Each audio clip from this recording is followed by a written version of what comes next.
what's happening, people? How y'all doing? Welcome to another episode of Messages in the Madness with yours truly, Vernon Longhorn Davis. Happy Sunday to you. I know we do this each and every Sunday, and man, I'd be so glad to see y'all. I thank y'all for stopping in, popping in, hanging out with me. I really do. Hey, daughter. Hey, grandson. I know Basil somewhere close to you. Hey, Miss Coley. How you doing? Good to see you yesterday. Guys, thank y'all very much for being here. I see some of y'all lurking out there. Make sure you hit like or love tonight. Share the message if you like it. It's not going to be a long message tonight. No, I got a window to stay in tonight, and I'm going to do it tonight. Yeah, I'm going to do it tonight, baby. Do it tonight. Hey, Miss Annette, good to see you. Hey, brother Roger, good to see you. Very proud of Jaden off the train and doing his training thing. Yes, I'm very proud, and I'm very proud of you too, Roger, because he couldn't do it by himself. Oh, you at work right now? Okay. So, hey, baby sis, good to see you too. Looking forward to next Saturday. We're gonna have our conversation. Yes, me and baby sis have a conversation every Saturday. So looking forward to that. And so tonight, guys, I thank y'all very, very much. The intro guy looks like a mix of you. Yeah, that's AI for you. I wish I did have muscles like that, but you know what? I'm still learning this AI thing, so working on that. Yeah, working on that. Um, you're very welcome, Miss Coley. Got some good news for y'all tonight. I actually pushed the go button on my final book. Well, my final book for right now is called Leadership on Wheels. And yes, finally got that done and got that off. And I'm waiting for Amazon to say yay or nay to whether or not they're going to allow it to be published. Matter of fact, I'll show y'all a copy of the cover, and there it is right there. Yep, it's called Leadership on Wheels, and kind of proud, very proud of it. Yes, I am. Maybe that's a little better view. I don't know. I can't see me, but you could probably see it. But yep. So I got that done, and yeah, pretty proud. Hey, Miss Marion, good to see you as well. It's every other Saturday. So we talked last Saturday. We didn't talk this Saturday, so we talk next Saturday. Got it. But again, please hit like, love, and share the message tonight. Miss Coley, just for you, the title tonight is called Struggling with Joy. Struggling with Joy. Yes. All right, guys. So let's get into it here. The Go ahead and get settled in. Do me a favor. I want y'all to do something a little different for me tonight. Drop into the chat. Tell me where you're tuning in from. What city are you in? What city state are you in tonight? Drop that in the chat for me tonight. Can y'all do that for me? So, hey, Mr. Net, how you doing? Yeah, glad to see you. Miss Charlotte, good to see you as well. Um, Say thanks on the latest installment in your collective works. Thank you very much. Well, I'm gonna tell y'all the truth about the book situation. About 5 years ago, I decided I wanted to become a professional speaker. I wanted to travel the country, being a professional speaker, motivation, inspirational. And then I was like, hey, won't you get into being a public speaker, being a speaker for veteran suicide prevention? And that's because I have my own story, which if you read my book, you know about that. Okay. So I got into that. Well, then I looked at it. What does every speaker need? A speaker needs a message. Well, I have messages. A speaker needs a book. So what did I do? I started writing books. Now I have written 5 books, y'all. 5. One of them I can never publish, but until I get out of corporate America. But I have written 4 books, which allows me to show that I can speak and write about various things. And I needed a website. So now I've got it down. I got it down. So now I can start moving forward. Actually, I'm working on my website, making it more professional. So I'm going to ask y'all to say a prayer for that, for my public speaking career to move forward. Okay. Matter of fact, for those of y'all that don't know, I am going to Albany, New York, at the end of September to be the keynote speaker for their for their state veteran suicide prevention conference that they're having there. So very, very, very proud. So very happy and very proud. Hey, son, good to see you. Again, make sure y'all drop the city where you guys are tuning in from tonight. All right.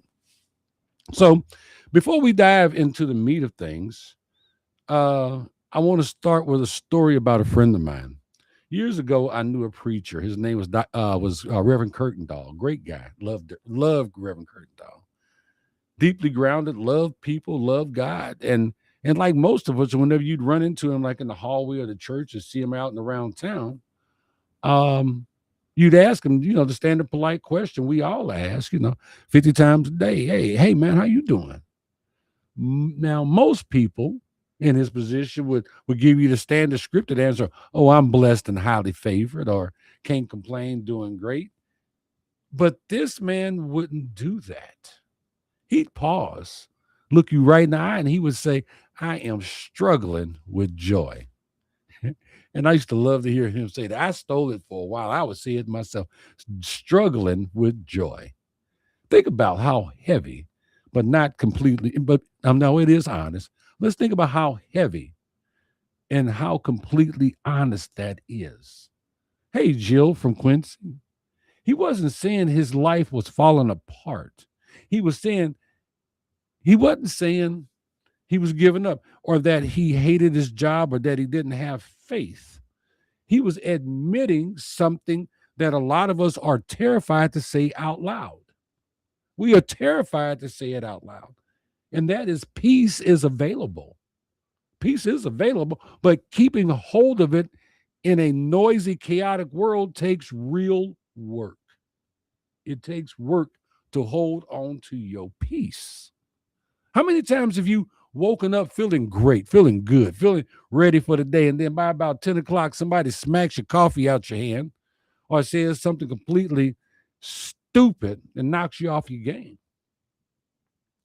You weren't trying to lose your peace or your cool. It just felt like it slipped right out of your hands, like somebody knocked it out your hands like a cup of coffee. Tonight, we're talking about what it actually takes to hold on to that peace when the world is doing everything it can to shake it out of you. That's what we're talking about. And I got to give credit for tonight's show to Miss Nanette. I was having a conversation with Miss Nanette, and we were talking about this exact thing is what we were talking about. She dropped a line on me that hit me right between the eyes. She said, the real challenge isn't finding joy. The real challenge is learning how to maintain it. And I was like, wow, that's so deep. And it stuck with me. And she's 100% right. She's 100% right. But to maintain it, we have to start with a hard truth that a lot of us try to dodge. And that truth is no one on this planet can give you your joy. And no one can make you truly happy. That is your responsibility. Yeah, happiness is your responsibility. Your happiness is on you. We spend so much of our lives putting that burden on other people. We wait for a spouse, a supervisor. We wait for a promotion, or a friend to hand us peace on a silver platter. We think material things are going to give us peace or make us happy. But that's not how it works. Brother August, good to see you. I just thought about you. But hear me on this. Brother Buzz, good to see you. If you hand someone else the power to make you happy, you have automatically given them the power to make you miserable. Did you hear me? Did you hear me? If you hand someone else the power to make you happy, you have automatically given them the power to make you miserable. And if you heard me on that, drop 100 in the chat. And don't forget to put in where you're chiming in from tonight. I'm trying to get my algorithm working. Buzz says, I'm killing it. I got the joy, joy, joy down in my heart. Where? Down in my heart. I know that's right. I remember that song. Stop expecting people to deliver something that can only be built from inside out. Inside out. Nobody holds the deed to your peace except you. Wow. Yeah. And that's why there's a huge difference between happiness and joy. They're completely two different things, people. Happiness and joy are completely two different things. Happiness is based on happening. It's external and it's temporary. You can get a surprise bonus check. You're happy. The weather is beautiful. You're happy. You can win $7 on a scratch off. You're happy. You can hit every green light on your way home and you're happy. But what happens when there's a traffic jam and traffic comes to a halt? What happens when the unexpected bill shows up in the mail? What happens when you check your lottery ticket and you didn't win? If your mood is built on external things, the second those circumstances change, your peace collapses, falls down like stacked dominoes. Yeah. Buzz says, so if someone has the ability to make you miserable, then do they have the ability to make you joyful? No, no, they don't. That's on you, Buzz. How you react and how you feel is completely you. That's in you. You control all of this. Well, all of yours. Brother August, I gotta agree with you. Wait on the fish to bite is a joy. Let me put it to you like this, people. Here's an analogy for you. A thermometer just tells you the temperature of the room. A thermostat sets it. Stop acting like a thermometer, reacting to everyone else's mess. Be the thermostat in your own life. You set it. You set the temperature. Don't let somebody else set it for you. Okay. These Buzz says they're interchangeable. I'll ride with you on that. Joy is the anchor inside you. Yeah. It's the foundation under your house. The storm can blow, the winds can howl, and the rain can hit the windows. But the house stays standing because you built it on solid ground, not on someone else's approval or good behavior. Going back to what Buzz just asked me and what he just said. Joy is the anchor inside of you. Hey, Miss Brown, good to see you.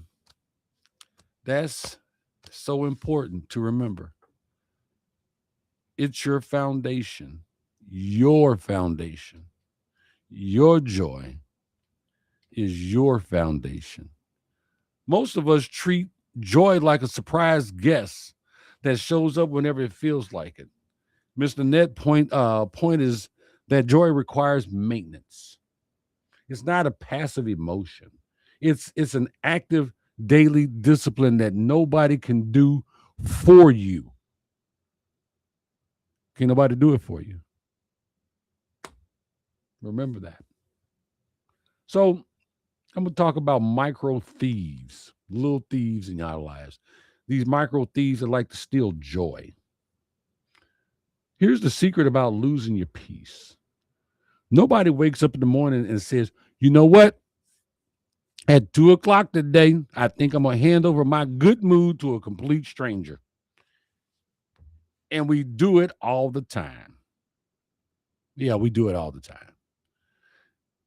We don't lose our joy all at once. It gets stolen in micro transactions throughout the day. Little bit, just little things. Let me give you an example of micro thieves.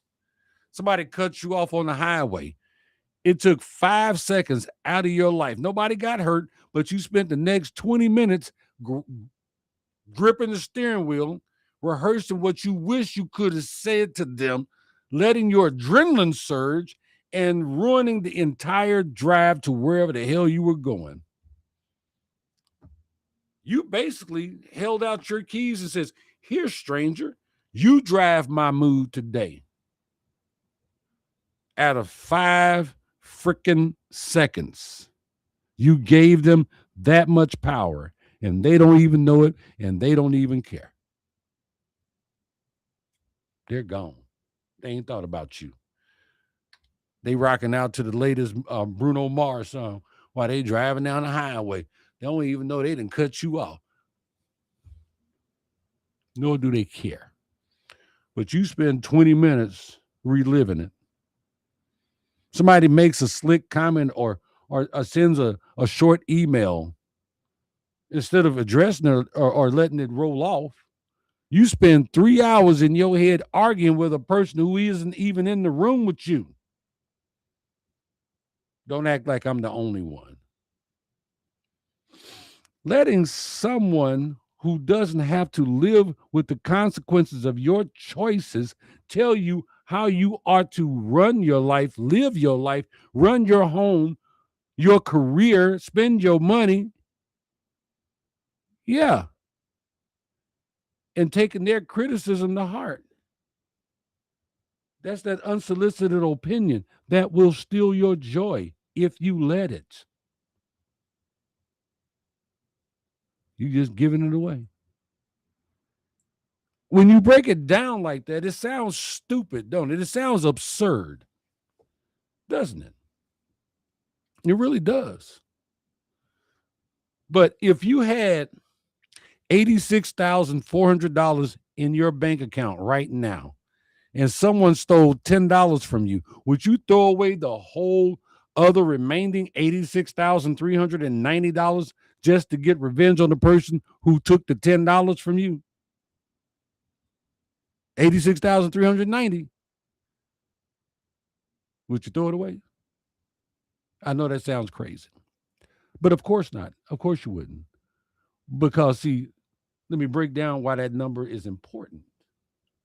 There is 86,400 seconds in a day. And we will routinely let 10 seconds of annoyance ruin the other 86,390 seconds of our peace. We hand over the keys to our house for free. We hand over our bank account to somebody for free.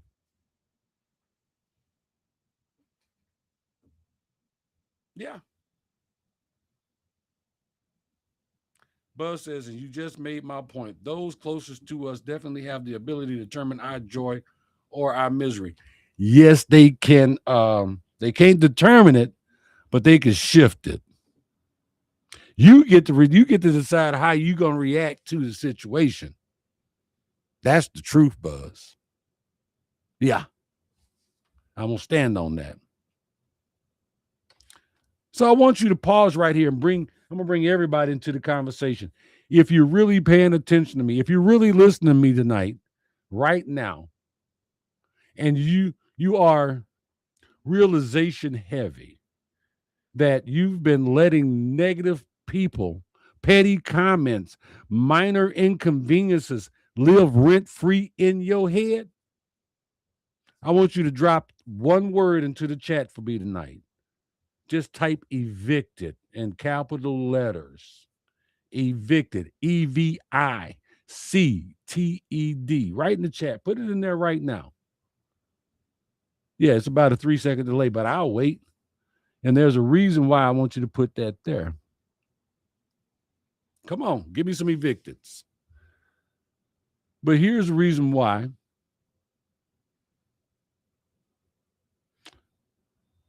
Our hearts beat 100,000 times a day. True. But if yours beats 10 times, that's a problem.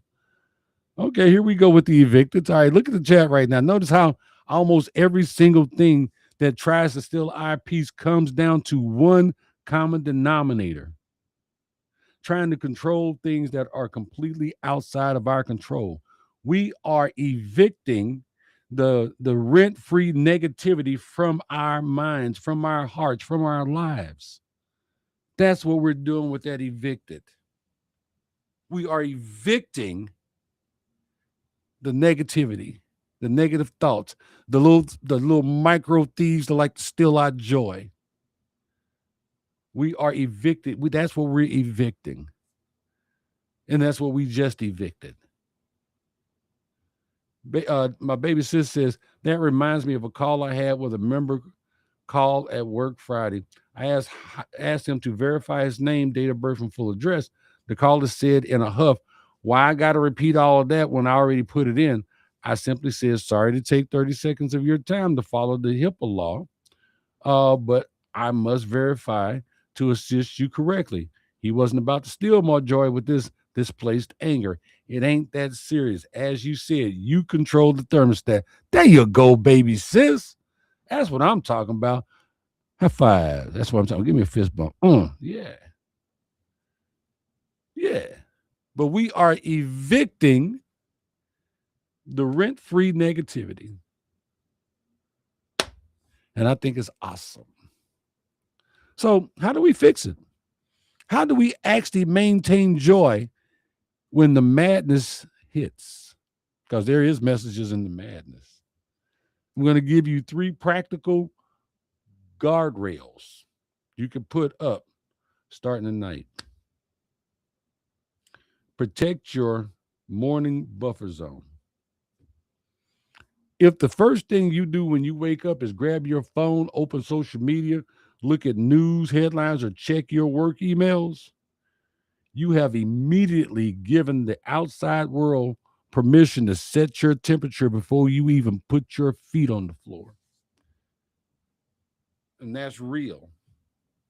Now, I'm not going to brag, but I'm going to tell the truth. I wake up in the morning.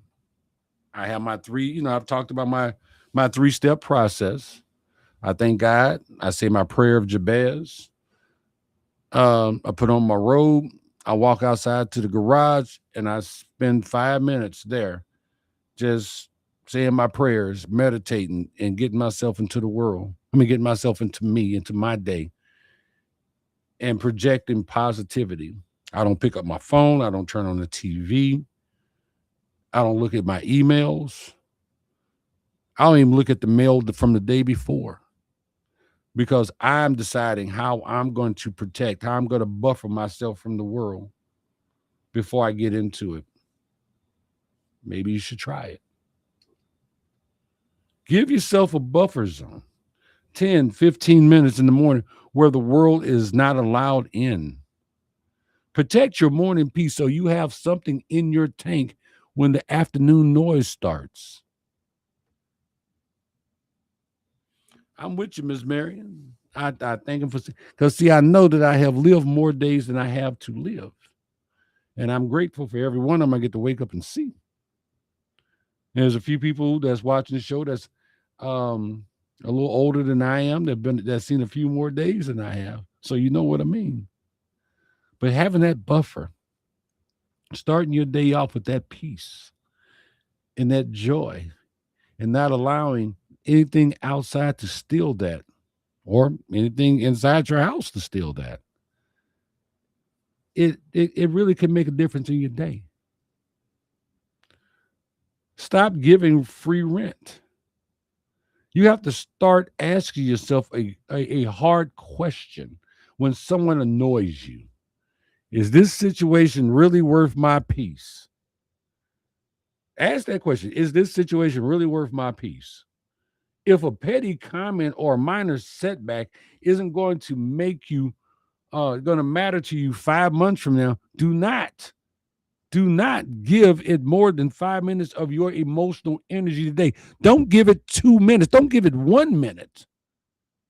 Don't do it. Serve the eviction notice and move on. Keep it moving.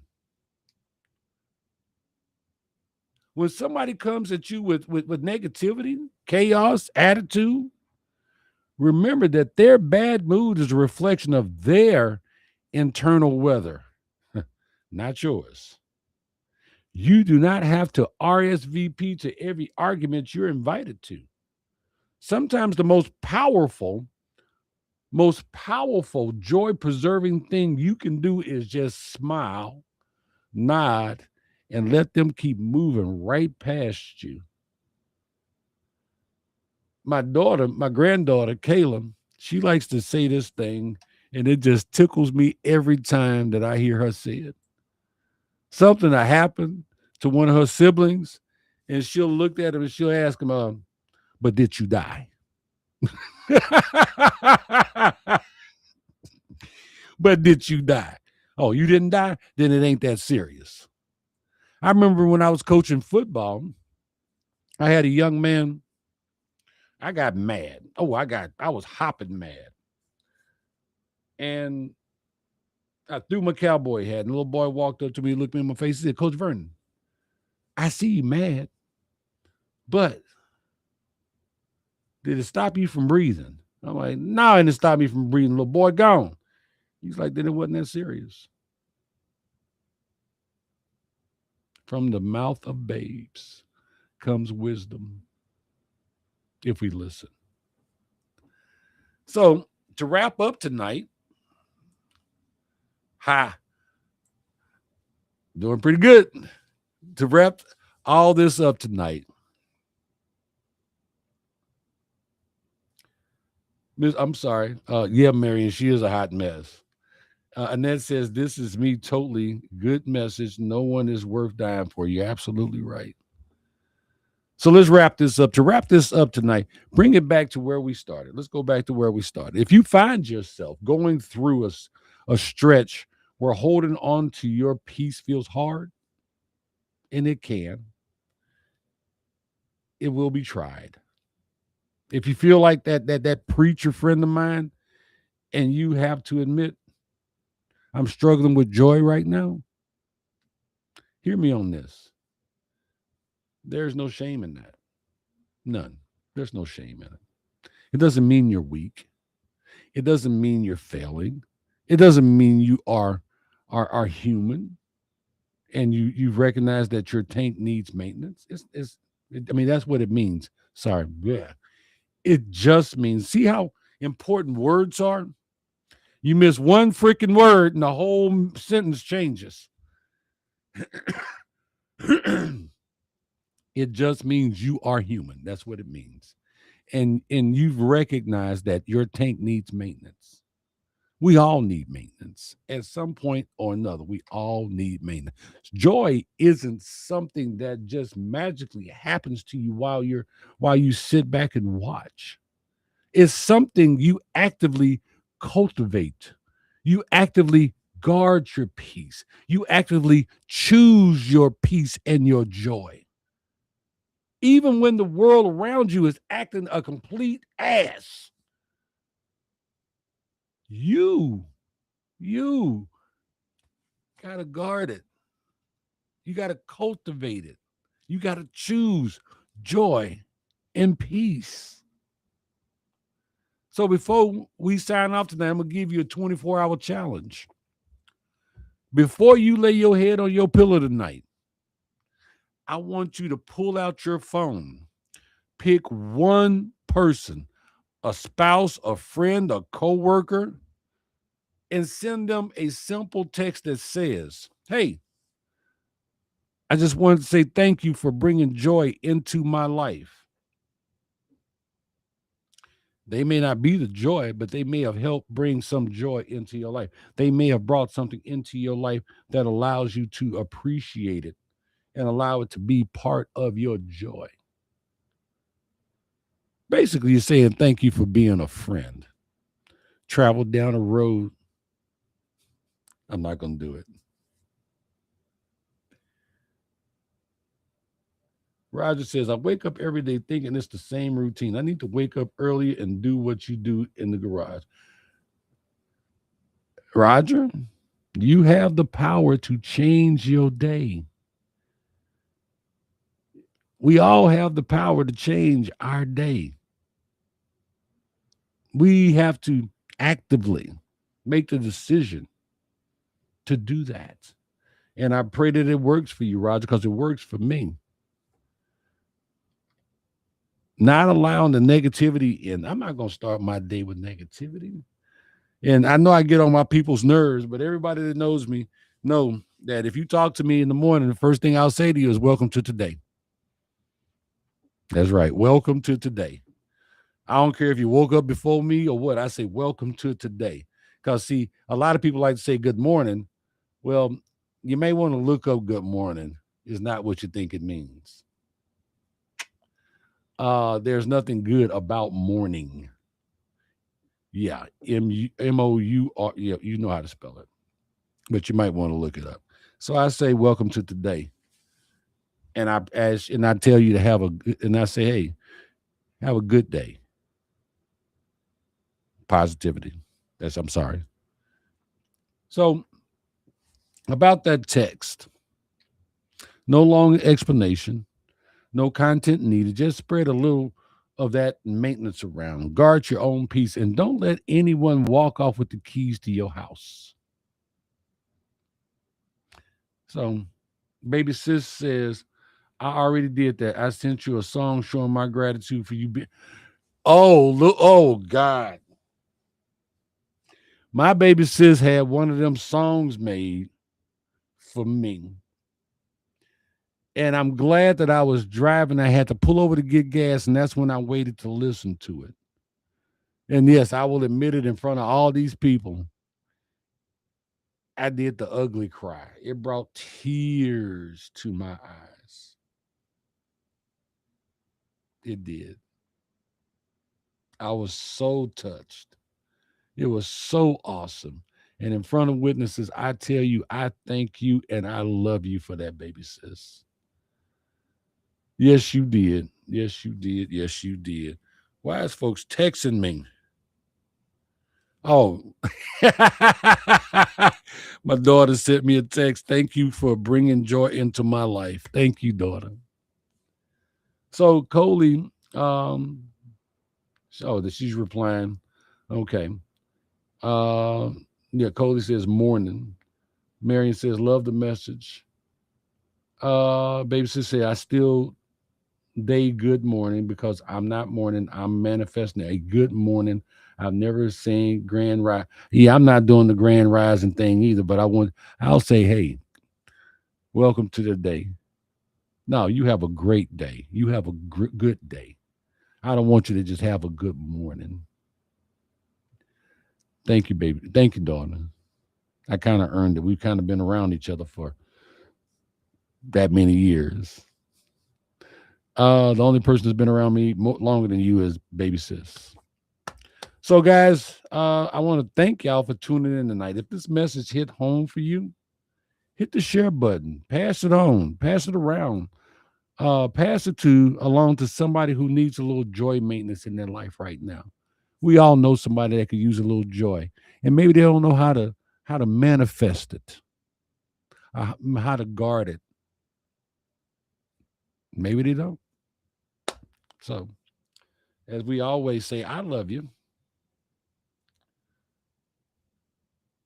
I know that's right. Yep, I tell my girls good morning and then give them and give me a daily self affirmation. I know that's right.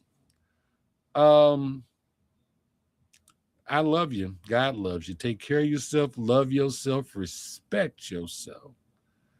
Hug them kids for me. Give them a hug for me. Respect our vets. You're welcome in that. Yes, please like, love, share, send stars, all of that. This has been another episode of Messages in the Madness with yours truly, Vernon Longhorn Davis. And until next Sunday, God bless y'all. $2. Where's my mouse?